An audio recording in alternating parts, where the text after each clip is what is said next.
Hello, everybody, and welcome to the third installment of my CreepyPasta Mondays series. First off, I want to say that if you do hear a bit of background noise, it's my air conditioner. It is pretty loud, but I have to deal with it. Um, this creepypasta is one that's pretty well known. If you don't know of it, chances are you've at least wondered about this. It's called the Vermillion City Construction Project.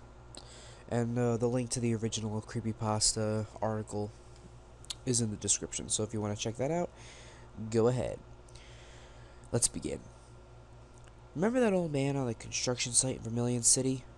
He and his faithful Machop were flattening ground for some mysterious construction project. They had apparently been at it for years. There's more to this tale.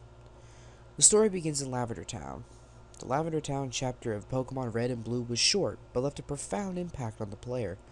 Team Rocket was at it again, stealing the skulls of the Cubones in the tower. Local celebrity Mr. Fuji attempted to stop them, but was easily subdued and taken hostage. You, the valiant hero, rescued Mr. Fuji and put an end to Team Rocket's nefarious plot. The story was juvenile, but there seemed to be so much more to it. Perhaps it is the music that played. It sounds, quite simply, like fear. It lent an ambience and an intensity not present elsewhere in the game. No wonder it is recalled with such vividness by those who grew up playing the game. But isn't it curious that for a town so dedicated to preserving the resting place of Pokemon, a mere 3 years later the tower had been replaced with a radio tower? Lavender Town had obviously changed the first time you traveled there in Gold and Silver.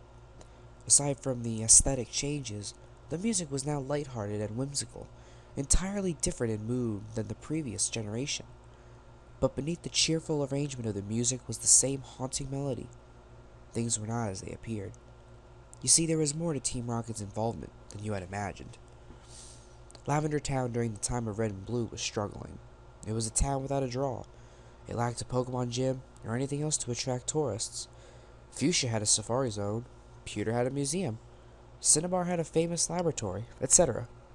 But all Lavender Town had was a massive graveyard that was free to visit. Its feeble Pokemart palled in comparison to the huge Celadon department store, which was easily accessible through the underground path to the west. Lavender Town was easily the poorest town in Kanto.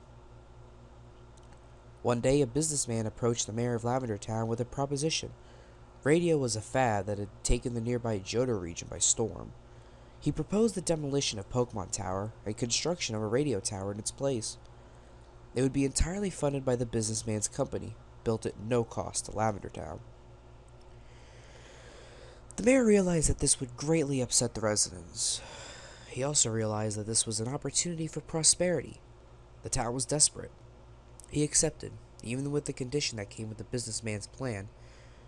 Cubones were indigenous to Lavender Tower. Their skulls were extremely valuable in the black market. The businessman's condition was that his organization would be allowed to hunt the Cubones. The profits from the skulls would fund the construction of the radio tower. Who was this businessman? Giovanni. The mayor of Lavender Town? Mr. Fuji. Red was simply a pawn in this plot. He rescued Mr. Fuji in order to deflect the growing suspicion of his involvement with Team Rocket. And as he left the town and continued his journey, Team Rocket quickly resumed the extermination of Cubones.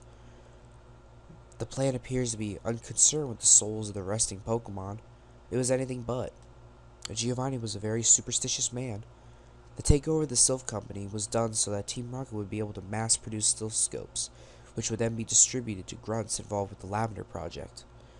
He also believed demolishing the tower would disrupt the spirits of the Pokemon inside, so he planned to construct a new tower.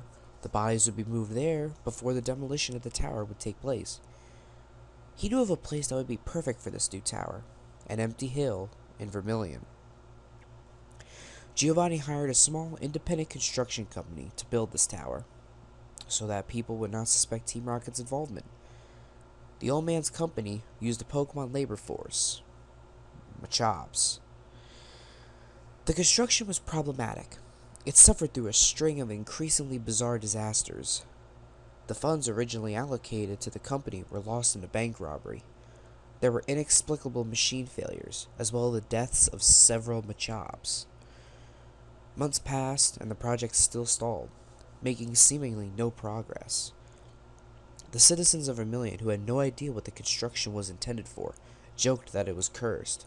This would explain the continuing tragedy that befell the Machops, whose attacks could not affect the ghosts. Nonetheless, Giovanni refused to begin the construction of the radio tower until the bodies could be transferred to a new resting place. His greatest fear was disturbing the spirits.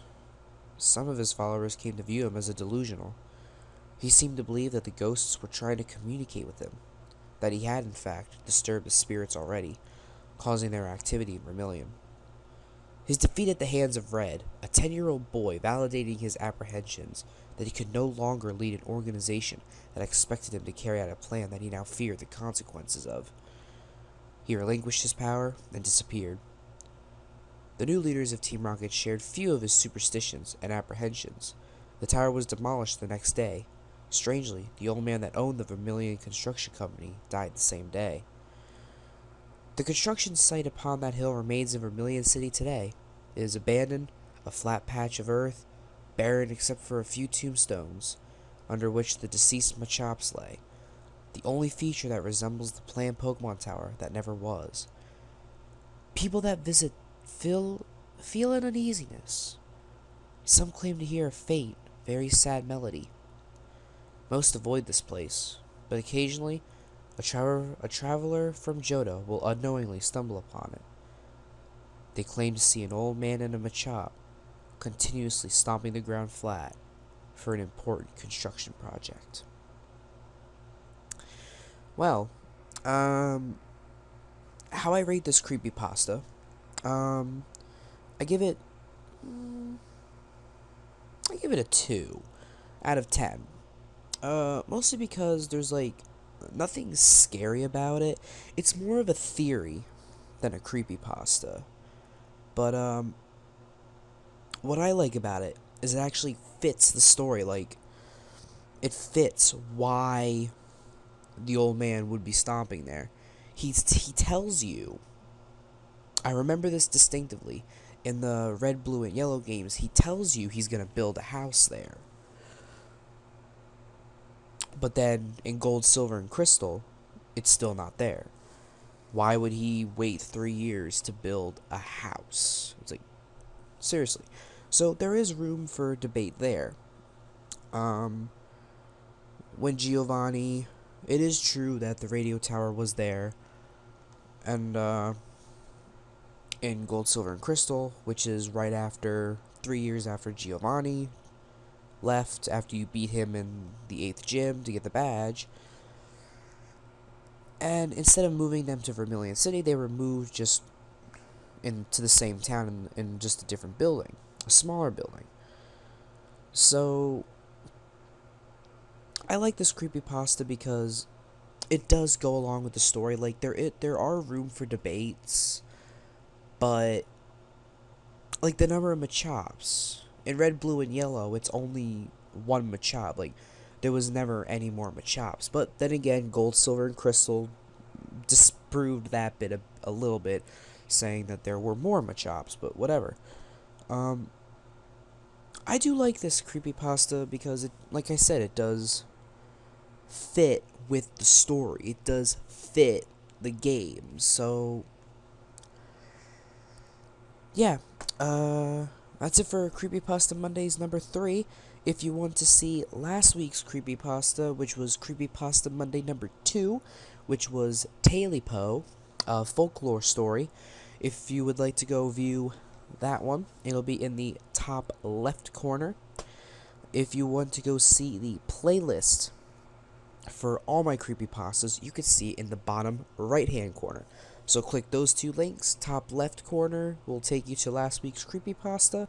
Bottom right hand corner will take you to the playlist containing all of the CreepyPasta Monday videos.